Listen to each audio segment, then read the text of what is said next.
Picture this: a country where there's no income tax, education and healthcare are completely free, and the ruler owns over 7,000 luxury cars worth billions. Sounds like a fantasy, right? Well, welcome to Brunei, the tiny Southeast Asian nation that's somehow richer per person than most Western countries, yet operates under some of the world's strictest laws. Today, we're diving deep into this oil-soaked paradise that most people can't even find on a map. Let me start with something that'll blow your mind. Brunei has a population smaller than most major cities, just 450,000 people. Yet it sits on so much oil wealth that every citizen essentially lives like royalty. We're talking about a GDP per capita of over $42,000, putting it ahead of countries like Spain and Italy. But here's the kicker: this wasn't always the case. Back in the early 1900s, Brunei was just another sleepy kingdom focused on rice, farming, and fishing. The Sultan back then probably never imagined that beneath his tropical paradise lay enough black gold to transform his nation into one of the world's wealthiest.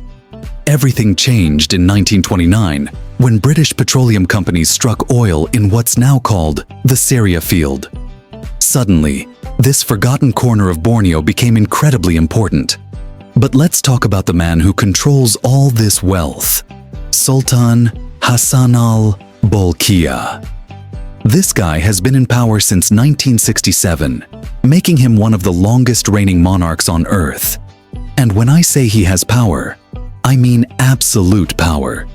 He's simultaneously the head of state, prime minister, defense minister, finance minister, and even the supreme commander of the armed forces. Talk about wearing multiple hats.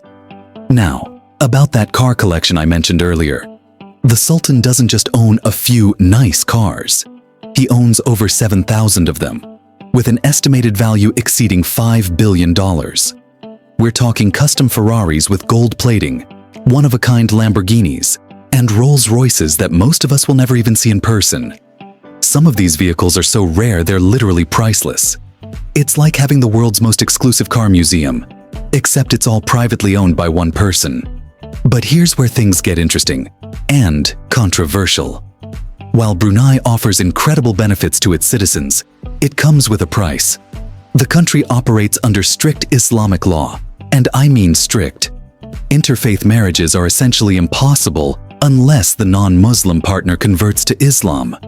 The media is completely controlled by the government, with journalists needing licenses just to work. Criticizing the government or monarchy can land you in serious legal trouble. And then there are the laws that made international headlines. In 2014, Brunei implemented a penal code that includes punishments like stoning and amputation for certain crimes. This caused a massive international backlash, with celebrities and governments around the world condemning these measures. Hotels owned by the Sultan faced boycotts, and the country found itself isolated diplomatically. Yet despite these strict rules, life for the average Bruneian isn't necessarily bad. Remember, there's no personal income tax or capital gains tax. Education from primary school through university is completely free, and the literacy rate is an impressive 98%. Healthcare is also free and of high quality, with well-equipped hospitals and trained professionals. It's like living in a welfare state funded entirely by oil revenues. The country's natural beauty is absolutely stunning too. Nearly 80% of Brunei is covered by pristine rainforests, some of the oldest and most biodiverse in Southeast Asia. These forests are home to endangered species and provide crucial ecological services. The government has actually done a decent job protecting these natural treasures, understanding that they're part of what makes Brunei special. But there's a darker side to all this prosperity. Before we discover the darker side of Brunei, make sure and subscribe and leave a comment down below saying "I subscribed." I will try my best to reply to your comment. Now back to the dark side of this wealthy country. Brunei has one of the world's highest obesity rates at nearly 26%. As the country got richer, traditional healthy diets gave way to processed foods and sedentary lifestyles. It's ironic. They have free healthcare, but they're facing a health crisis driven by their own wealth and changing habits.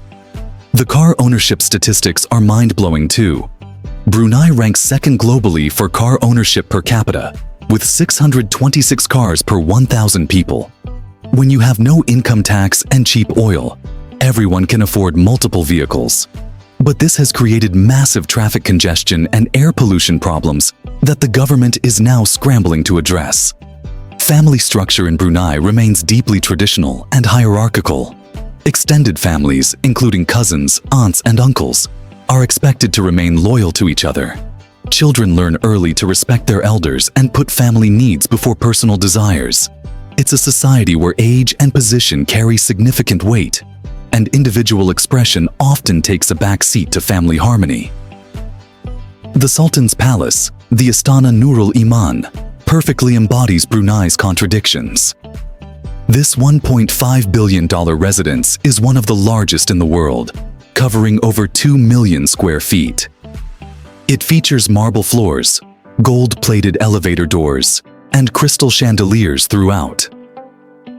The palace can host 5,000 guests for dinner and includes a mosque that accommodates 1,500 worshippers. Its architectural excess on an almost unimaginable scale. What makes Brunei truly fascinating is how it challenges our assumptions about wealth, freedom, and happiness. Here's a country where material needs are essentially eliminated: no taxes, free education, free healthcare, abundant natural beauty. Yet it operates under an authoritarian system that severely restricts personal freedoms and expression. The question becomes, is this trade-off worth it? Would you give up certain freedoms for guaranteed economic security and social services? Brunei represents perhaps the world's most extreme example of this bargain, where oil wealth has created a kind of gilded cage for its citizens. As we look toward the future, Brunei faces significant challenges. Oil won't last forever, and the country has struggled to diversify its economy. Climate change threatens both its oil-dependent economy and its precious rainforests. International pressure over human rights continues to isolate the nation diplomatically. Yet Brunei remains one of the most peaceful and safe countries in the world, with an extremely low crime rate and death rate. Its citizens enjoy a standard of living that rivals the world's wealthiest nations, even if they can't freely criticize their government or choose their lifestyle without restrictions. So there you have it, Brunei in all its complex glory. A nation that defies easy categorization, where immense wealth coexists with strict control, where natural beauty meets authoritarian rule, and where ancient traditions blend with modern luxury. It's a reminder that there are many different paths to prosperity, though each comes with its own unique costs and benefits. What do you think? Would you trade some freedoms for guaranteed security and wealth? Put your feelings in the comments below. Next stop on our travel around the world trip is Cambodia. Any geography-loving souls ready? Let's go!